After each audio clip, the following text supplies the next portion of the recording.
Hi, I'm Leah. 3 of my strongest skills include writing, speaking, and overthinking and overfeeling literally everything in my life to a crazy, nuanced degree. I've decided to use these traits to create a podcast where you and I will share this space to talk about life and what makes it so tough sometimes, no matter what age or stage of life you're in. Welcome to the Leah Ideology Podcast. I'm your host, Leah Wagner. I'm so glad you're here. Hello. Welcome to the Leah Ideology Podcast. Oh my gosh, I am so glad that you are here. If you have been tuning into the past episodes or if you are a newcomer, I am just grateful that you are spending a little bit of time with me. This is a special episode, and I'm really glad that you are going to be along for the ride. So my son's birthday is tomorrow, July 28th. He is going to be 9 years old. I have thoughts about this, you guys. I have all the thoughts. I have all the things to say about being a mom for almost 9 years. But first, how great are birthdays, right? Can we just take a second and talk about how much fun birthdays are? I've always been a fan of birthdays, especially my own. I am that girl. I don't take the whole month of October anymore, but I certainly do take the full week. And I take it to be lazy. I take it to just lay around and do absolutely not a damn thing. But anyway, I can remember when my brother and I were kids. I can remember when my parents needed to talk to us about anything going on within the family structure, right? They would call it a family meeting. Did you have a family meeting growing up? I had family meetings growing up. There were legal pads. There were, everybody had a seat in the living room, and we all had to sit down and talk about this bulleted list that my parents had come up with about things that we had to talk about as a family. And uh, I remember every time they would ask us, Leah, anything that you would like to talk about, bring up that we should discuss as a family. And I would say, yes, my birthday's coming up and we should probably talk about it. And everybody was like, it's December. Your birthday is in October. And I would be like, correct. Yes. I don't hear the problem. So I'm one of those people. I love birthdays. My birthday is October 10th. So typically I start thinking about my birthday. I start getting excited about my birthday and start planning it around, okay, my birthday's October 10th. So probably about October 11th each year. Birthdays are an incredibly important reason to celebrate, in my opinion. I just believe that to my very core. You exist. You're here. You traveled around the sun one more time and you lived to tell the tale. Birthdays in my world are for celebrating. And when Isaac was born, his dad and I had that exact conversation. We really wanted to come up with a structure for how the 3 of us were going to handle gift giving occasions, right? Birthdays, Christmas, how were we going to do that, right? And we kind of settled on this basic setup, this basic structure. Christmas is for giving to others. Birthdays are for celebrating. And every day there's a chance to be thankful. And we've tried our very, very best to hold true to that. And today we are focused on birthdays because Isaac's birthday is tomorrow. So I want to share with you some writings that I composed over the past 9 years about being Isaac's mom. If you've been listening to the podcast for a while or following me on social media, you've heard me say before that Isaac being born was really what reintroduced me to my love of writing. And it was a way for me to connect with other people around me going through motherhood for the first time, to talk about how overwhelming and amazing and crazy and wild parenthood can really be. So I'm going into my 9th year of being a mom. So I thought that maybe today's episode, it would be a good time to go back through my Facebook posts, back through my blog posts, and find some fun writings that you might enjoy. So we're going to start there.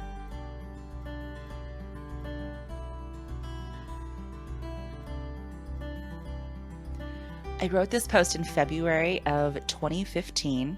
So Isaac was about 1.5, almost 2 years old. And I remember this very, very, very clearly. It was like it happened 4 seconds ago. It was a wild, wild situation that it's really, I think, when I realized I truly have no idea how humans work, especially the small ones, the children of the group. I have no idea how they work. This story is the banana incident, and here we go. Earlier this evening, I offered Isaac a banana. He smiled and got super excited, so I peeled it for him. But it didn't appear quite ripe, so I took a small bite, a nibble, if you will, just to make sure it wasn't too unripe. As Isaac watched me take a bite of the banana, it was like in his mind, time slowed down to a moment in a slow motion horror film. His eyes got huge, and he reached his hand out for the banana and yelled, "No!"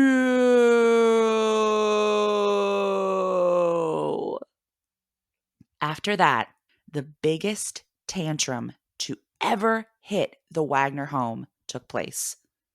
He threw the banana at me. He threw himself on the floor and flopped around like a fish out of water.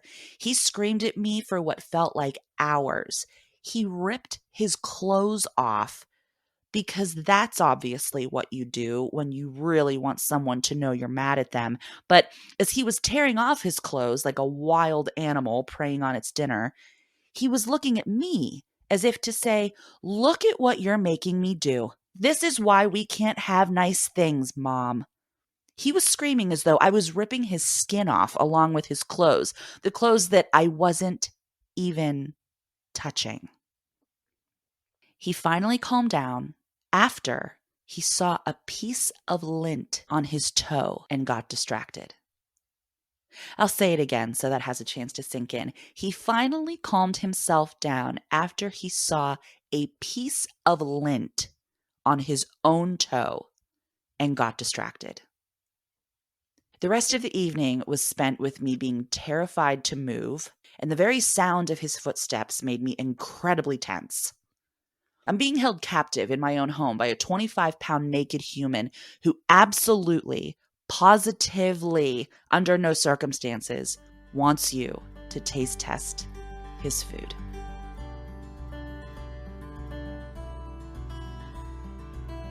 I remember writing this next blog post. It was in February of 2020. We were going to a family friend's house to watch the Super Bowl that year. And Isaac, it was 2020, so it was about 2 years ago. I'm going to say he was probably about 6, right? And this is the conversation that took place when Isaac saw the John Legend and Chrissy Teigen commercial and what took place after we saw that commercial. With special thanks to Chrissy Teigen, John Legend, and my dad, my 6-year-old has a new word in his vocabulary. Along with most of the country, we watched the Super Bowl this past Sunday. Family friends, who are really more like friends that are family, had a get together at their house, and so we went over there to cheer on the Chiefs, overeat, and vote on our favorite commercials. As we were sitting there munching on the smorgasbord of snacks, Isaac was building with Legos, and the game cut to a commercial break. After the Jason Momoa commercial, which was actually pretty funny, and the Shining commercial, which was very much less funny, Chrissy Teigen and John Legend were featured in a car commercial talking about old luxury and new luxury. At the end of the commercial, Mr. Legend is driving the new car in the driveway of a huge mansion, and Ms. Teigen is wanting to get in the car, but has to say the magic phrase first. Sexiest man alive. Did I find the commercial funny? Not really. But without that setup, this gem of a conversation wouldn't have taken place. Without looking up from his intense Lego building, Isaac said, "Did she just say sexiest man alive?" To which we all hesitantly responded, "Yes." So obviously, the next question from a curious 6-year-old mind is, what does sexiest mean? And the crowd fell silent. All of a sudden, my dad, the patriarch and authority figure of the family, confidently and boldly responded to Isaac, saying, happiest. Sexiest means happiest. Happiest? Isaac asked, half inquisitively and half feeding off the facial expressions of the rest of us in the room, giving the impression that maybe that answer wasn't quite right. And my dad curtly replied, yep, happiest. I had to hear my son say the word sexiest about 5 more times, and then, by the grace of God, the subject was changed. A couple of days ago, Isaac got his hair cut. It wasn't just any haircut, it was the first haircut where he could choose the kind of cut he wanted. He had a very specific style in mind, and he described it to the barber with as much detail as he could. She said she understood, and she took out the razor and went to town. I watched her work like I was watching Michelangelo carve marble or watching Da Vinci paint the Mona Lisa, not because I cared what his hair looked like, but because I knew that if his new cut didn't look exactly what he had pictured in his head, I would need to mentally prepare for the overly dramatic bag over the head tantrum that would surely take place. So, without blinking and sweating slightly, I watched Isaac's appointment unfold and prayed for its success. And a success it was. The reason that Isaac loves this haircut so much is because he can flip his hair from one side to the other. That's the style now. Granted, the hairstyle is still new, so he's not quite at Rico Suave status with the flipping, but he's obsessed with the possibility of flipping his hair. So he's a hair flipper in practice. This morning, during the car ride to school, Isaac was practicing his hair toss, and I was pretending not to watch him, when out of the blue, he said, Mom, this haircut makes me sexy. It took me by surprise, and I perked up and said, I'm sorry, bud. What? And he repeated himself. This haircut makes me really sexy. It was early in the morning. I was barely conscious enough to drive him to school, let alone process a statement like that. So I came out with a smart aleck response. Honey, if someone told you that you're sexy, you need to tell me who that person is so that I can call the police, okay? And Isaac replied, well, that's what Pap said. He said that sexy means happy, and my haircut makes me super happy, so it must also make me sexy. Now, maybe I should have been impressed that my 6-year-old retained the vocabulary lesson that he had learned the night before and could apply it to the transitive property of equality before 8 a.m. on a Monday morning. But instead, my head exploded, and I responded with, yeah, bud, this sexy talk, this is home talk, not necessarily school talk. Okay? Bummed out, Isaac said, oh, Mom, why? Are you not very sexy right now? I looked down at my stained t-shirt. I ran my tongue across my unbrushed teeth and blew the random hairs that were falling out of my ponytail away from my face.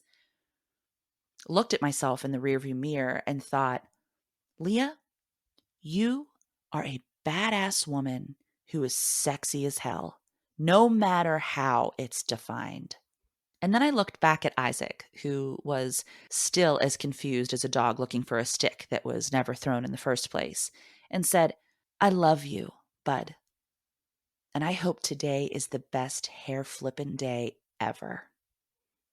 To which he warily responded, I don't feel like everyone is telling me the truth right now, but I'm going to let it go because my hair looks so good. Deal. We shook on it, we hugged it out, and Isaac got out of the car to go to school with a fresh new cut, and undoubtedly will be using his newly learned vocabulary word. You guys, that hair flipping kid is going to be 9 tomorrow. 9. I checked with the doctors.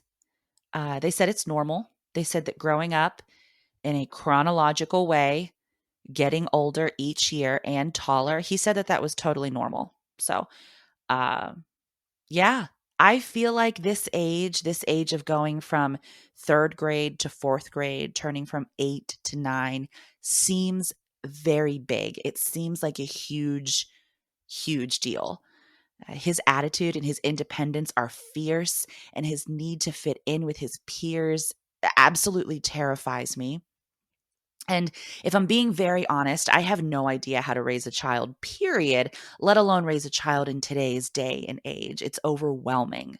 It's intimidating.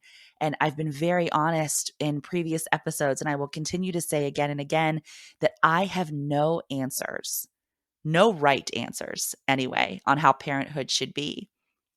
But I'm going into my 9th year of being Isaac's mom, and I can tell you what my most favorite thing is about being his mom.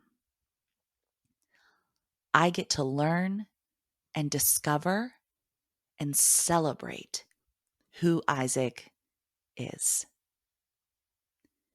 This picture is starting to form of someone who I'm really starting to like. I mean, I'm his mom. I love him deeply. I don't like him all the time. Oh my God, no. But in this past year, this 8th trip around the sun, it allowed me to see even more clearly the person that he is becoming. And you guys, I'm getting really excited. I know he's only turning 9 tomorrow, but the day isn't too far down the road where I turn him over to you, society, the world.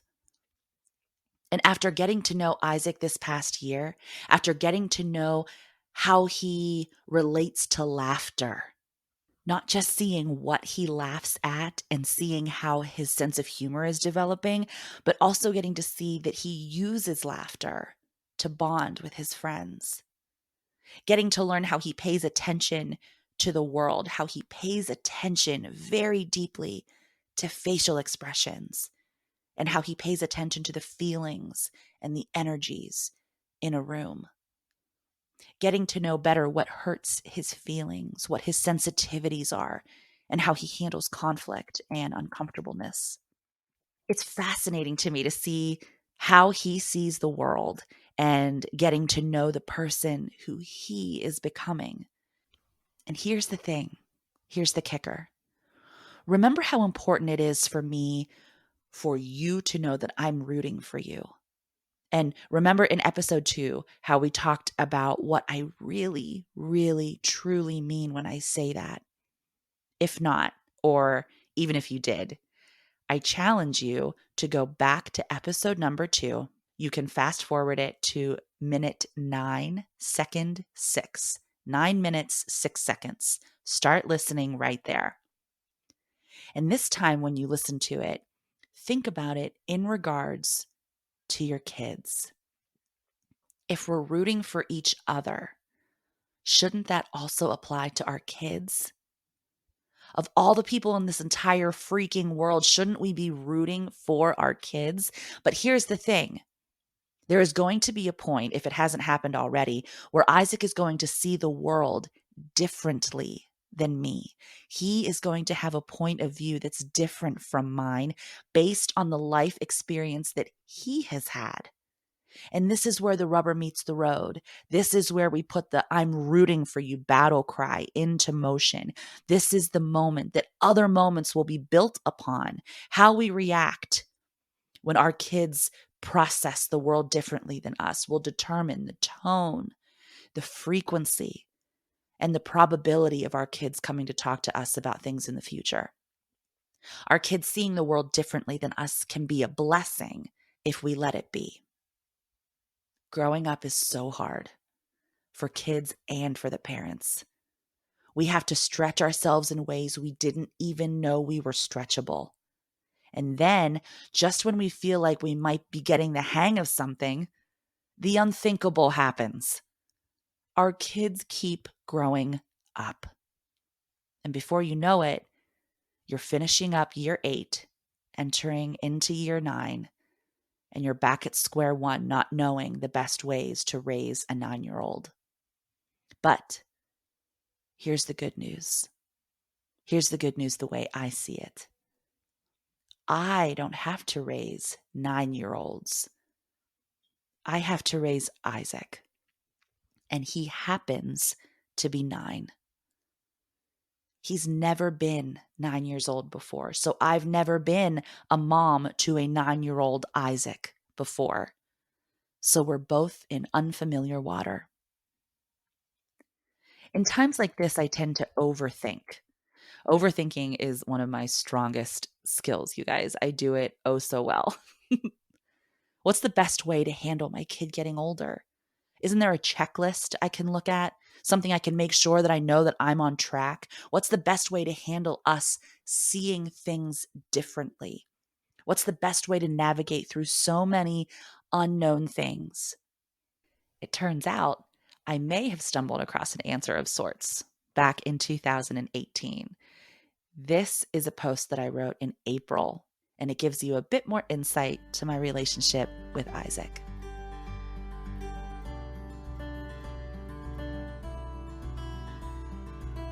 I wrote this blog post in April of 2018.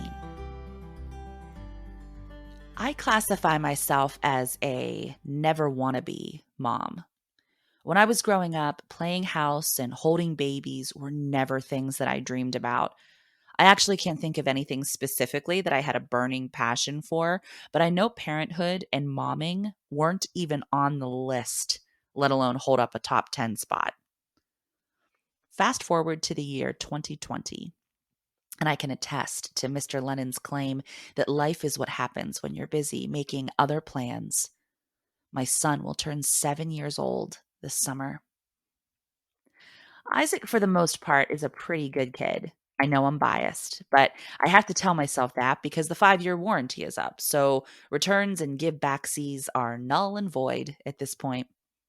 He enjoys karate. He lives off of mac and cheese and chocolate milk. And he has a face sweet enough to convince any normal civilian that maybe he doesn't actually have a feisty temper with a wild hot side of attitude.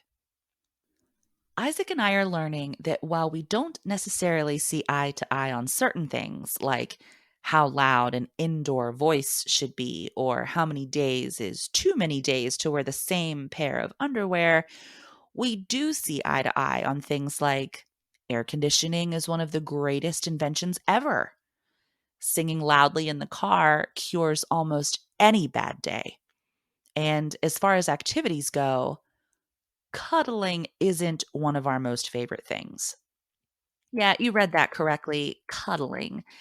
The act of contorting your oddly shaped body, complete with limbs and hair and heavy breathing, against somebody else's oddly shaped body with their limbs and hair and heavy breathing. That is exactly the kind of activity to which Isaac and Leah say, and no thank you. We're all about the high fives. We'll give you a fist bump any day. We'll tousle your hair and give you an attaboy any day of the week. We love a secret handshake or even a wink. We've even been known to blow a kiss at each other a time or two. But cuddling? Even when Isaac is homesick from school, he'll say, "Mom, let's snuggle on the couch. You sit on that side, and I'll sit on this side." You may be wondering, Leah, if you guys don't cuddle, are you sure Isaac knows that you love him? To which I always respond, oh, friend, he knows. He absolutely knows. We have the most epic I love you battles known to parents and children. I'll explain. It all started a few years ago when we began an innocuous game of who can say I love you first in the morning. Isaac would burst into my room and yell, "Good morning, Mom, I love you." Or I would walk into his room and shout, "Isaac, time to get up, I love you." This escalated to saying it to each other throughout the day. It was almost like a safety call. We would be in different rooms of the house and I would hear, "Mom, I love you." And I would respond back, "I love you too, bud." The subtext of that conversation was, "Mom, where are you? Are you around?" And my response provided the comfort of, "Yep, bud, I'm here. No need to worry." We were saying I love yous back and forth so many times I lost count. It was easily over 100 times a day. Regardless of where we were or who we were around, this call response was a constant in our daily lives. This then escalated to the ever popular battle of I love you more. Every once in a while, we would even attach numerical figures to our claims. Hey, mom, I love you 10 gazillion thousand times two. Oh, man, bud. Well, I love you 10 gazillion hundred times three. Darn it. This evening, the battle finally came to an end. The final gauntlet was thrown. Isaac claimed his victory, and I was left speechless. Mom, I love you so much I could cry. Isaac, I love you so much I would eat an earthworm. Ew, Mom, ew. I love you so much that I'm never going to stop eating mac and cheese. Okay, bud, that's not fair. That's not even like kind of fair. But I love you so much that I'm not going to shower for a month. We both giggled. And then he hit me with, Mom, I love you the way you love me. My laughter died down, and it made me curious. I didn't quite know what that meant, and I didn't know if we should celebrate the compliment or be scared of what he was going to say next. My eyes looked at his face, and he was still giggling. And I asked, What do you mean that you love me like I love you? And without even pausing, he said, Because you love me all the time, no matter what. And that's how I love you. I classify myself as a never wannabe mom. When I was growing up, playing house and holding babies were never things I dreamed about. Fast forward to tonight, sitting at home with my 6-year-old, who just taught me everything I need to know about what love is. Just like every mom, I question my parenting choices every 0.3 seconds. Am I doing the right things? Am I saying the right things? Parenthood is full of the most uncertain uncertainties. And truth be told, we're all just trying to make it till bedtime. Am I right? But then, out of the blue, these little moments happen when your kid expresses his love for you in the sweetest and most perfect way. But I also had a wave of peace and calm wash over me, assuring me that Isaac does truly know what love is. So amidst the uncertainties and the indecisions and moments of self-doubt that parenthood brings me on a daily basis, it's little moments like this that let me know that I must be doing something right.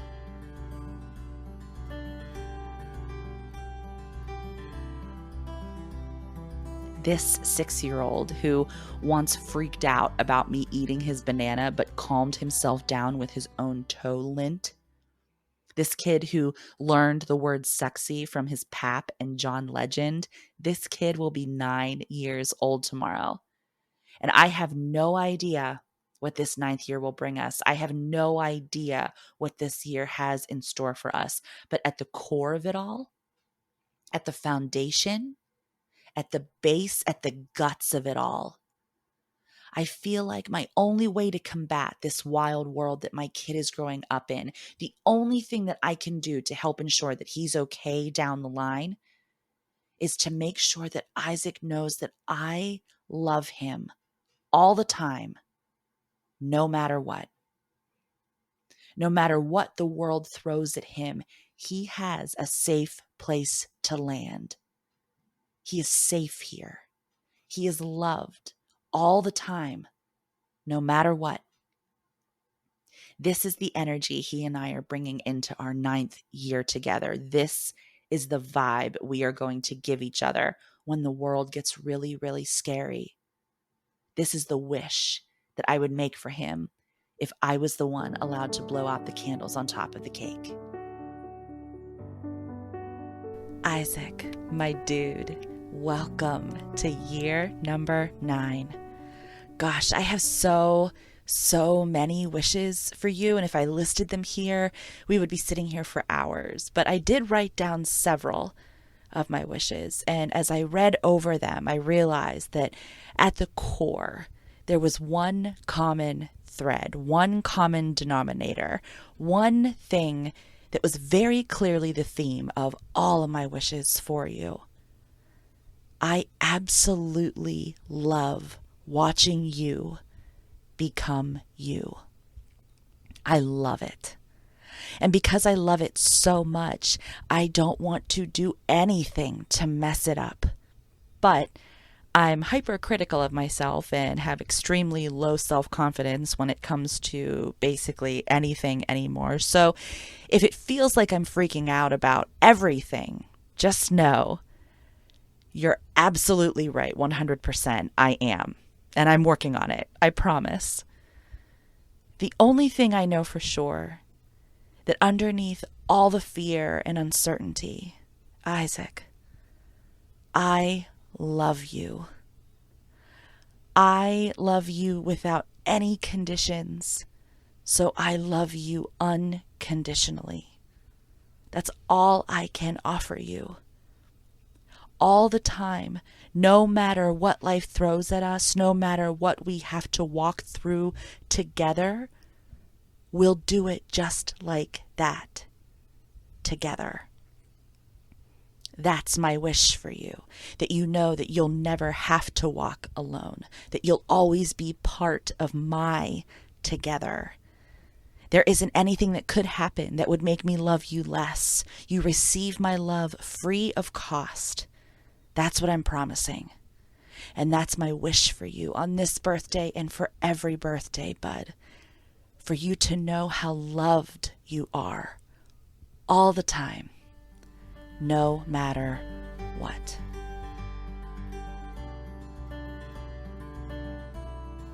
I am so grateful that you chose to tune into this week's episode. Thank you so, so much for being here. I hope that you found that it was time well spent, and I hope that wherever you are listening to the podcast, that you are sure to like and subscribe and follow and share, and whatever you can do to a podcast, I hope that you are doing it to ours. I love hearing from you, so don't forget to write to me or find me on social media.